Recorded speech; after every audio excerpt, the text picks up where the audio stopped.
The morning sun washed over my property as I stepped onto my back porch, coffee in hand, admiring the gleaming Robinson R-44 helicopter that sat proudly on its landing pad. That machine represented everything I had worked for: 22 years of military service, countless missions flown in combat zones, and now my well-earned retirement. The neighborhood was quiet at this hour, with only the occasional jogger passing by my corner lot with its white picket fence. Most would wave or nod appreciatively at the helicopter. Some would even stop to chat, curious about the unusual backyard feature. I never minded explaining the aircraft specifications or sharing stories from my flying days. That helicopter was not just transportation, it was a part of my identity. My transition to civilian life had been smoother than most. After retiring from the Army as a helicopter pilot with the rank of lieutenant colonel, I had purchased this home in Oak Ridge Estates specifically because its spacious backyard could legally accommodate my pride and joy. A civilian helicopter I had saved years to afford. Before making the purchase, I had meticulously researched local ordinances, FAA regulations, and even consulted with the previous HOA board to ensure everything was above board. I received written confirmation that my helicopter storage and occasional flights were perfectly permissible under the existing covenants. The neighbors seemed to appreciate having a former military pilot in their midst, especially when I offered free aerial photography for community events or helped search for lost pets from above. The previous HOA president, an affable retired judge named Richard, had even featured my helicopter in the community newsletter as a unique neighborhood asset. Children would often gather at my fence line on weekends, hopping for a glimpse of me performing maintenance checks or preparing for a flight. I would sometimes let them sit in the cockpit, explaining the controls and instruments while their parents took photos. These were good days, peaceful days in a community that felt like the perfect place to enjoy my retirement. My home was my sanctuary, a 4-bedroom colonial with a workshop where I could tinker with mechanical projects, and a study lined with aviation books and memorabilia from my military career. The walls displayed my service medals alongside framed photographs of aircraft I had flown in various parts of the world. Each morning, I would wake up grateful for this life I had built, for the quiet neighborhood and the respectful neighbors who had become friends over the past 3 years. Everything changed when the annual HOA elections brought in a new board, headed by Victoria Harrington, a stern-faced woman who had moved to our community from an exclusive gated development across town. Her campaign had focused on elevating property values and enforcing standards befitting our prestigious community, phrases that should have raised red flags, but most homeowners, including myself, had paid little attention to HOA politics. That indifference would prove costly. The first sign of trouble arrived in my mailbox 6 weeks after Victoria took office. A certified letter with the HOA letterhead, stamped with urgent compliance notice in bold red letters. My heart sank as I read that an unspecified violation needed immediate remediation. The letter directed me to contact the HOA office to discuss the matter, but provided no details about the nature of the supposed infraction. As I stood in my driveway, rereading the vague yet threatening letter, my neighbor Frank approached, his expression concerned. "Got one too, huh?" he asked, holding up an identical envelope. "Victoria is on a rampage. Half the neighborhood has received these. Mine says my garden gnomes are non-conforming lawn ornaments that must be removed within 72 hours or I will face daily fines." I shook my head in disbelief. Mine does not even specify what the violation is, just that I need to contact them immediately. Frank leaned closer, lowering his voice despite there being no one else around. Watch yourself with Victoria. She has been targeting anyone who stands out in any way, and your helicopter. He glanced meaningfully toward my backyard. Well, let us just say she has mentioned it several times at the coffee shop and not favorably. A sense of unease settled over me as I thanked Frank for the warning. That afternoon, I called the HOA office and scheduled a meeting for the following day. That night, I gathered all my documentation, property surveys, the written approval from the previous board, FAA certificates, and local ordinance confirmations. If Victoria wanted to discuss my helicopter, I would be thoroughly prepared to defend my rights. The HOA office occupied a small room in our community clubhouse, a space that had once felt welcoming, but now seemed somehow hostile as I approached the door precisely at my appointed time. Victoria sat behind a desk that appeared too large for the room, flanked by two other board members, Dennis, a retired accountant who avoided eye contact, and Meredith, a real estate agent who offered me a sympathetic smile as I entered. "Colonel Peterson," Victoria began, her voice carrying the artificial sweetness of someone who had practiced sounding pleasant. "Thank you for coming so promptly. Please have a seat." I settled into the chair across from her desk, placing my folder of documents on my lap. "I received your notice about a violation, but there were no specifics included. I am hoping you can clarify the issue so we can resolve it quickly." Victoria's smile tightened as she slid a thick binder across the desk and opened it to a bookmarked page. "The violation, Colonel, is quite serious. According to Covenant 7, Section 12, Paragraph C of our HOA bylaws, no unauthorized vehicles may be stored in residential backyards." She tapped the page with a perfectly manicured fingernail. "Your aircraft clearly falls under this provision." I maintained my composure, though I could feel my military bearing kicking in, my spine straightening. "With all due respect, Ms. Harrington, a helicopter is not classified as a vehicle under FAA regulations or local ordinances. It is an aircraft, and as such, falls under federal aviation jurisdiction. Additionally," I continued, opening my folder and withdrawing the letter from the previous board, "I have written confirmation from the HOA dated prior to my purchase of the property, explicitly stating that my helicopter storage and operation are permitted." Victoria barely glanced at the document I placed before her. "The previous board was lax in enforcement.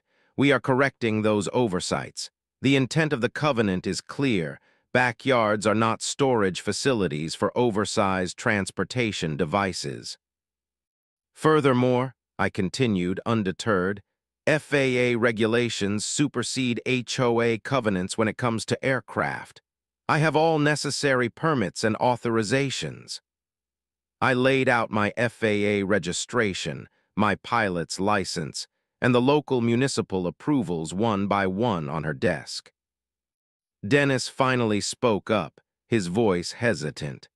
"He does seem to have all the proper documentation, Victoria. Perhaps we should consult our attorney before pursuing this further."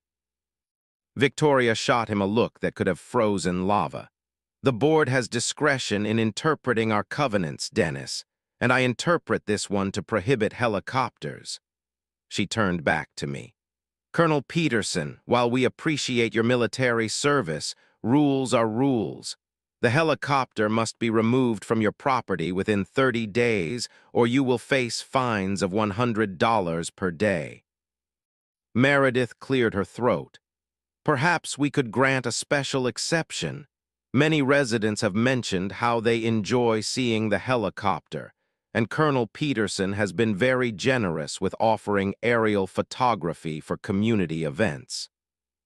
"Exceptions undermine the entire covenant system," Victoria replied sharply. "If we make one, everyone will expect special treatment." I kept my voice level, drawing on decades of military discipline. I understand the importance of rules, Ms. Harrington. However, this is not a request for special treatment. This is about respecting legal hierarchies. Federal aviation law supersedes HOA covenants, and I have operated completely within those laws.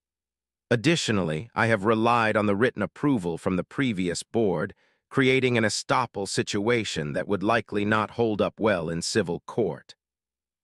I did not miss the flicker of uncertainty that crossed Victoria's face at the mention of legal proceedings. She quickly masked it with a dismissive wave. Our legal counsel will be in touch with you, Colonel. Until then, consider this meeting your formal notice. 30 days to relocate your helicopter or fines will commence. As I gathered my documents, Meredith caught my eye and gave me a subtle nod that seemed to communicate both apology and warning.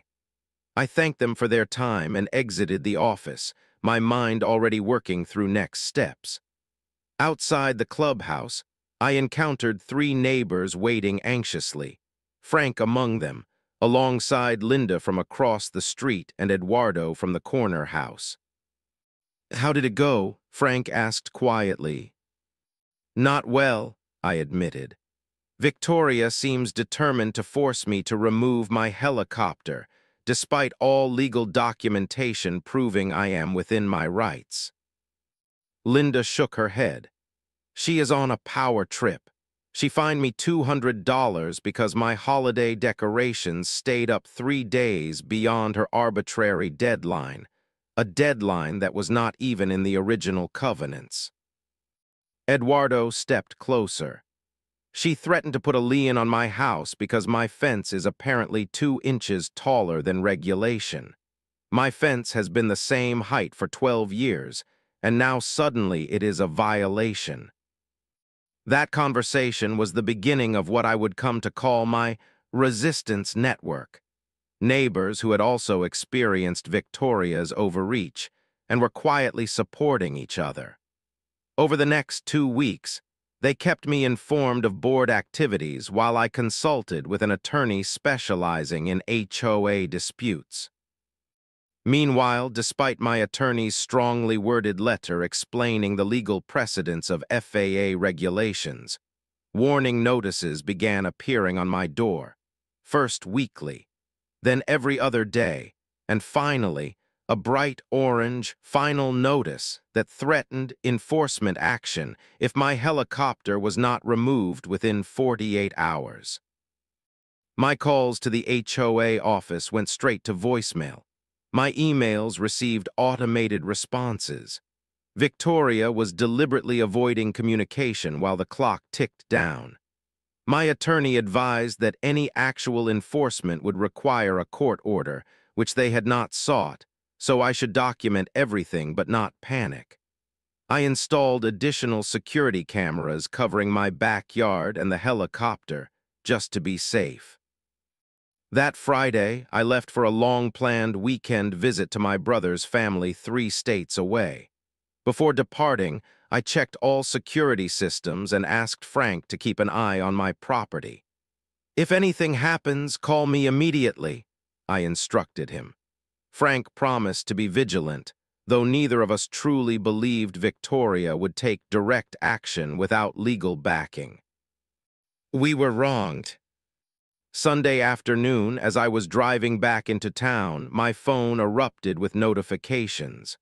Multiple security alerts, 6 missed calls from Frank, and a text message that simply read, "They took it. Call me now."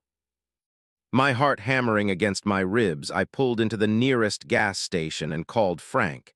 His voice was tight with anger as he answered. "They came with a towing company this morning. Victoria Dennis and that contractor who sits on the board, Tom something. They broke the lock on your gate. I tried to stop them, started recording with my phone, told them they had no legal right, but Victoria waived some document she claimed was authorization. The towing company hitched your helicopter to their flatbed and drove off.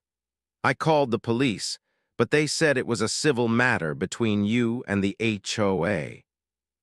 The world seemed to tilt beneath me. My helicopter, worth nearly $500,000, had been essentially stolen from my property. I thanked Frank for trying to intervene and told him I would be home within the hour. As I drove, I called my attorney's emergency line, leaving a detailed message about what had transpired. Then I checked my security camera footage remotely. The video confirmed everything Frank had reported. At 9:17 a.m., a large flatbed tow truck had entered my driveway. Victoria could be clearly seen directing operations as two men cut the padlock on my gate. Dennis stood off to the side, looking distinctly uncomfortable, occasionally checking up and down the street as if worried about being observed. The footage showed Frank approaching, phone raised, as Victoria thrust a paper toward him. Though the audio was not clear enough to catch every word, Victoria's voice carried phrases like legal authorization and persistent violation. The workers attached a winch to my helicopter's skids and carefully pulled it onto the flatbed. The entire operation took less than 30 minutes. When I finally pulled into my driveway, I found not only Frank waiting, but half a dozen neighbors, all wearing expressions of disbelief and outrage. Linda handed me a cup of coffee as I stepped from my car. "This is beyond the pale," she said, "even for Victoria." My backyard gate hung awkwardly on broken hinges. On the landing pad where my helicopter should have been, someone had placed a large sign reading, "Violation REMEDIATED by order of OAKRIDGESTATES HOA." My hands trembled with a mixture of fury and dismay as I surveyed the scene. "Where would they take it?" I asked, my voice sounding strange even to my own ears. "Valley Impound," Eduardo answered. "My cousin works near there and saw them bringing it in. He recognized it as yours and texted me." I thanked them all for their support and went inside to make calls. First to Valley Impound, who confirmed they had my helicopter in their special vehicle storage area. The lot manager sounded apologetic as he explained the daily storage fee, $500, given the size and value of the vehicle. When I demanded to know by what legal authority they had accepted my aircraft, he explained that the towing company had presented documentation that appeared legitimate. "Sir, I just want you to know that this does not feel right to me," he added in a lowered voice. "I have never impounded an aircraft before, but the paperwork had stamps and signatures, and my boss told me to accept it. If you have documentation proving ownership, you can come claim it, though there will be fees due." Next, I called an attorney friend who specialized in aviation law. Her response was immediate and emphatic. "This is completely illegal. The HOA has no jurisdiction over aircraft. Even with a court order, which I doubt they have, the proper procedure would involve the FAA and federal marshals, not a local towing company. This is theft, pure and simple." Armed with this confirmation, I called the police again and requested to file a theft report. The officer who took my call seemed uncertain how to categorize the incident, but agreed to send a patrol car. When two officers arrived 30 minutes later, they listened to my explanation and examined my documentation, but ultimately maintained their position that this was a civil dispute. "Sir, we understand your frustration, but the HOA is claiming they had authority to remove the helicopter under their covenants. This is something that needs to be resolved in civil court," the older officer explained. "So if I break into Victoria Harrington's garage tonight and tow away her Mercedes, claiming she violated some rule I just made up, that would also be a civil matter?" I asked, my patience wearing thin. The younger officer had the decency to look uncomfortable. "It is not exactly the same situation, sir." "It is exactly the same situation," I countered. Except my helicopter is worth considerably more than her Mercedes. They promised to document the incident, but maintained that they could not classify it as theft given the HOA's involvement. As they were leaving, Frank approached me with a community newsletter that had been distributed that morning. "You need to see this," he said grimly. Inside was an announcement for an emergency community meeting, scheduled for Wednesday evening at the clubhouse. The agenda included discussion and vote on enhanced enforcement protocols and addressing recent compliance actions. Victoria was clearly planning to use this meeting to retroactively justify her actions and possibly expand her authority even further. That evening, after my attorney called back and began emergency legal proceedings to recover my helicopter, I sat in my study surrounded by aviation manuals and legal documents, feeling a sense of violation that was hard to articulate. It was not just about the helicopter itself, though that was devastating enough. It was the sheer audacity of someone entering my property, breaking my lock, and taking something so personally significant, something I had every legal right to possess. Sleep eluded me that night as I pored over property laws and FAA regulations. Around 3 in the morning, exhausted and frustrated, I pulled out my original property deed and the HOA covenant documents, determined to find something, anything, that might give me leverage. As the first light of dawn filtered through my window, I found it. The Covenant Victoria had cited referred specifically to unauthorized vehicles in backyards, but a separate section defined the HOA's jurisdiction as extending only to the physical property and structures, not to airspace. While they could regulate what sat on my land, they had zero authority over the air above it. That airspace, as every pilot knows, falls under FAA jurisdiction exclusively. A plan began to form in my mind, audacious, perfectly legal, and poetically just. I called my attorney as soon as business hours began, explaining what I had discovered and outlining my intentions. After a long pause, she laughed. "It is technically legal, assuming you maintain proper altitude and safety protocols. But are you sure this is the hill you want to die on?" "They stole my helicopter," I replied simply. "This is not just about the machine, it is about principle." With my attorney's reluctant blessing, I began putting my plan into motion. First, I contacted several former military colleagues who now worked in civilian aviation sectors. Through their intervention, I arranged for a temporary release of my helicopter for mandatory safety inspection and flight testing, as required by FAA regulations. This would require posting a substantial bond, but it would get my aircraft back in the air where it belonged. Next, I located a specialized equipment supplier who provided helicopter-mounted buckets typically used for aerial firefighting. With a few modifications, such a bucket could be adapted for my specific purposes. I arranged for expedited delivery and installation. The final piece came courtesy of Eduardo, whose family owned a small farm outside town. "You need aged manure?" he asked when I called, trying to keep the amusement from his voice.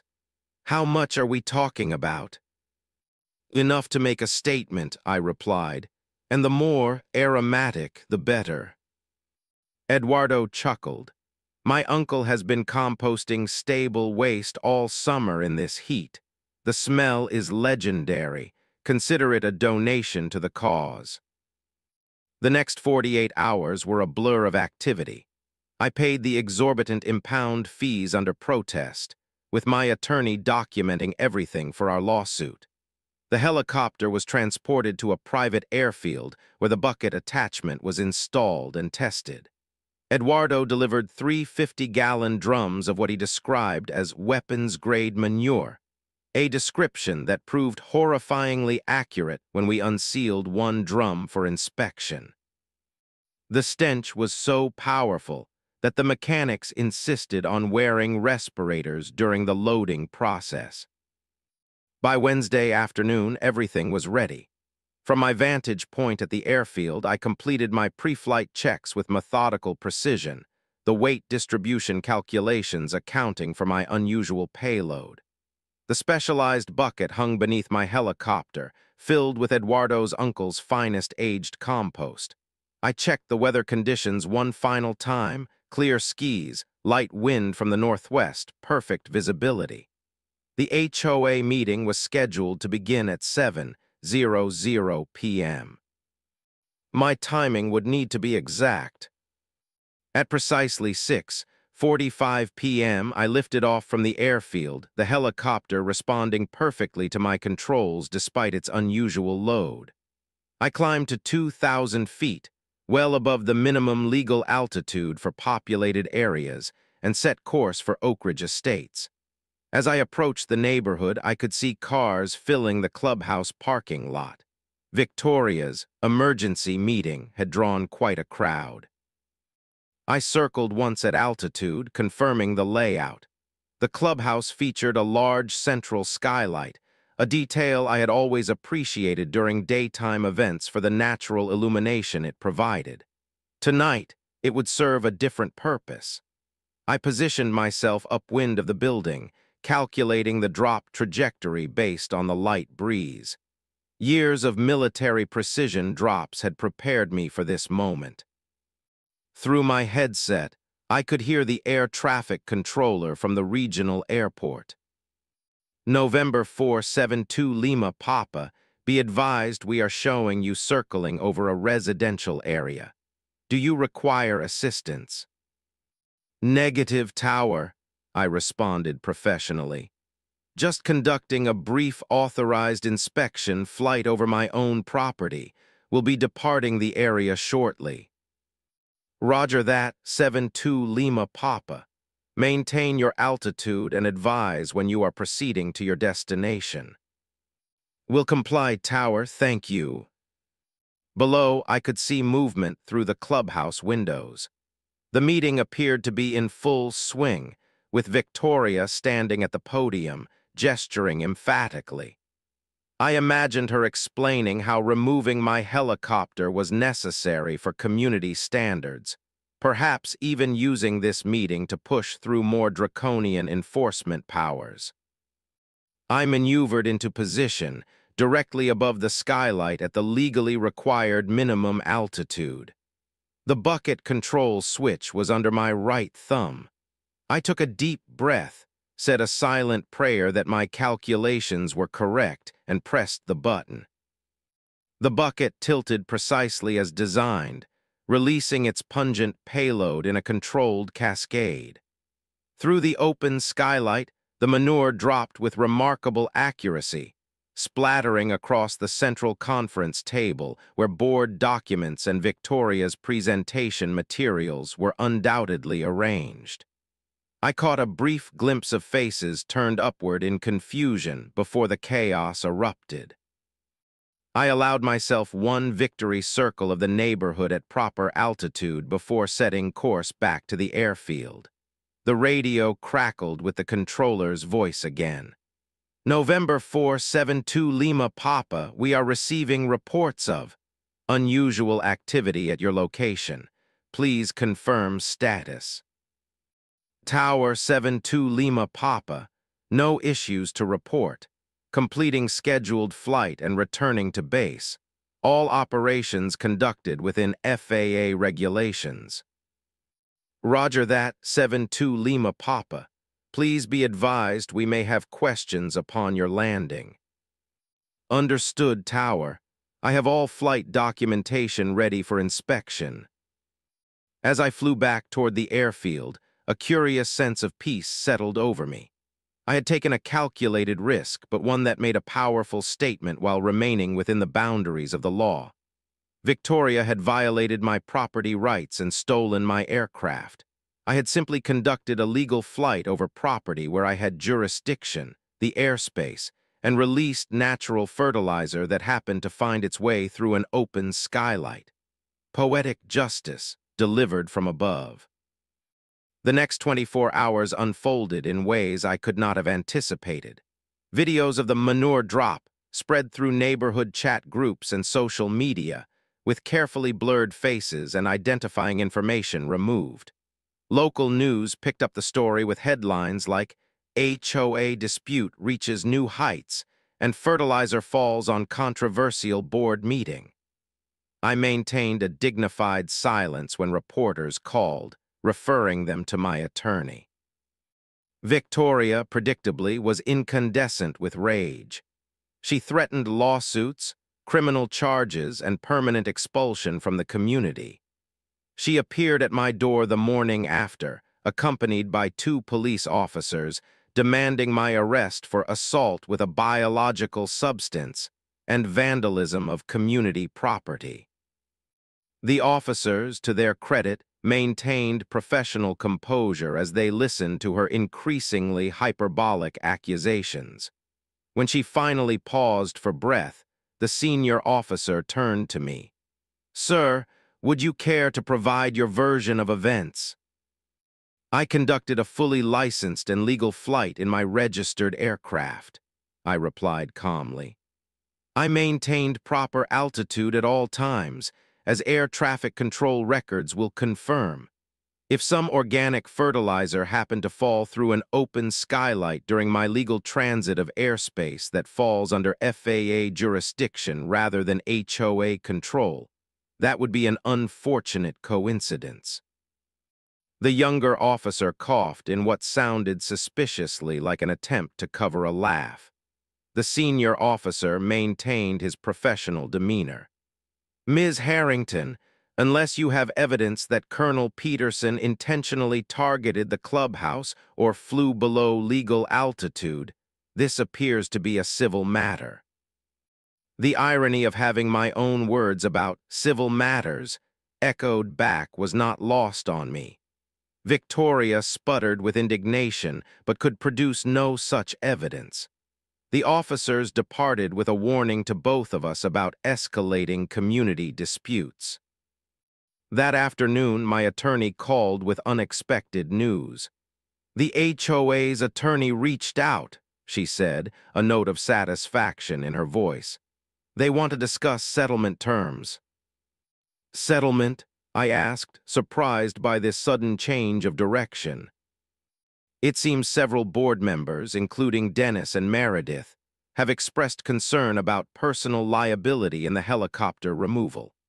Victoria apparently acted without a formal board vote, which violates their own bylaws. And your documentation about FAA jurisdiction is rock solid. Add to that the disclosure that just came to light about Victoria's ownership stake in the towing company, which represents a massive conflict of interest, and they are in a very weak position. 3 days later, I sat across from the HOA's attorney in a conference room downtown.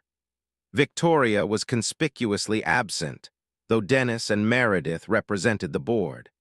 The settlement terms were more favorable than I could have hoped.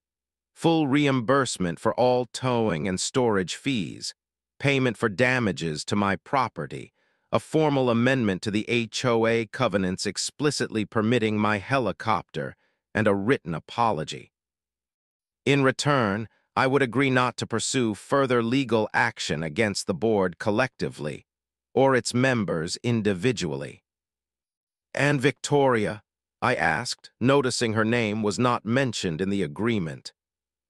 Dennis cleared his throat. "Ms. Harrington has tendered her resignation from the board, effective immediately. She felt it was the appropriate course of action under the circumstances." I nodded, maintaining a neutral expression despite my inner satisfaction.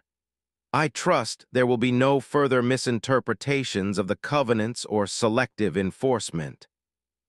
The board is committed to transparency and consistency going forward," Meredith assured me. "This situation has been educational for all of us about the limits of HOA authority."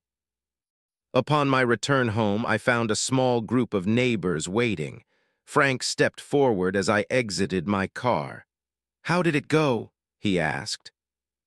I smiled for what felt like the first time in weeks. Very well. The helicopter stays, all damages will be covered, and Victoria is out. A cheer went up from the gathered neighbors. Linda handed me a gift bag, a small token of our appreciation for standing up to her. Many of us wanted to, but were afraid of becoming targets. Inside the bag was a model helicopter with a tiny bucket attached to its underside. I laughed despite myself. I appreciate the support, but I hope we can all move forward now as a community. Eduardo grinned. Oh, we will. Dennis asked me to run for the board in the special election next month. I think a few of us who understand the difference between reasonable standards and power trips should get involved. In the days that followed, my helicopter was returned to its proper place in my backyard. The gate was repaired, stronger than before. Neighbors would stop by, sometimes bringing cookies or offering help with yard work, but mostly just to chat and share their own Victoria stories that had previously gone untold out of fear of retaliation. 1 year later, our community has transformed. The new board, led by Meredith with Eduardo as vice president, focuses on enhancing the neighborhood rather than policing it. Community events have increased, with an emphasis on bringing residents together rather than driving them apart. The bylaws have been revised for clarity, with ambiguous language removed to prevent future misinterpretation. Victoria moved away shortly after her resignation, reportedly to a high-rise condominium with strict, no modifications policies, perhaps the perfect environment for someone with her particular temperament. My helicopter remains in my backyard, now specifically protected by our updated covenants. I still offer aerial photography for special events, and have even established an annual charity fundraiser where I provide helicopter rides, with proceeds benefiting veterans organizations. Perhaps the most telling change is the community barbecue now held each summer, which playfully commemorates what has come to be known as the Manure incident, with chocolate-themed desserts. The first year, I worried the event might seem mean-spirited, but it has evolved into a celebration of community resilience and a reminder that sometimes standing up to petty tyranny requires creativity and courage. As for me, I find peace each morning when I step onto my back porch with my coffee and gaze at my helicopter gleaming in the sunrise. It represents not just my military service or my retirement freedom, but a principle worth defending, the principle that rules should serve communities, not subjugate them. That afternoon, when I flew over the clubhouse with my unusual payload, I was making more than a dramatic statement. I was demonstrating that even the most powerful authority has limits, and that sometimes the most effective response to absurdity is a carefully planned, legally sound, and dramatically satisfying counteraction. In our quiet community, where property values continue to rise and neighbors actually know each other's names, we have found a balance between standards and freedom. And if ever another Victoria arrives with dreams of iron-fisted rule, well, there is always more manure at Eduardo's uncle's farm.